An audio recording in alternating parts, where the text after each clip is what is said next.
future simple, to be going to farqini bir daqiqada tushuntiraman. Ikkalasi ham kelajakdagi ishlarimizga aytiladi. Farqi to be going to planet, ya'ni o'sha reja qilib bo'lingan ishlarimizga aytamiz. Misol uchun I will travel Italy next month. I am going to travel Italy next month. Ikkalovi ham bir xil, farqi nimada?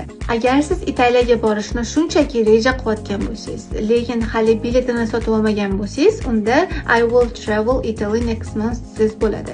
Agarda siz уже fixed bo'lgan bo'lsa, ya'ni biletini sotib olgan bo'lsangiz, qaysi kuni, qaysi soatda uchib ketishingizni aniq bilsangiz va uni hech qanaqa admin qilib bo'lmasa, ana unda I am going to travel Italy next month siz bo'ladi. Ya'ni уже fixed, planet bo'lgan narsalarga umuman to'xtatib bo'lmaydigan ish harakat bo'lsa, unda to be going to ishlatasiz. Boshqa holatlarda bo'lsa, oddiy future simple ni ishlatsangiz bo'ladi. I will travel Italy next month. Lekin hali bilet sotib olganim yo'q. Foydali bo'lgan bo'lsa, like bosib qo'ying. Bye bye.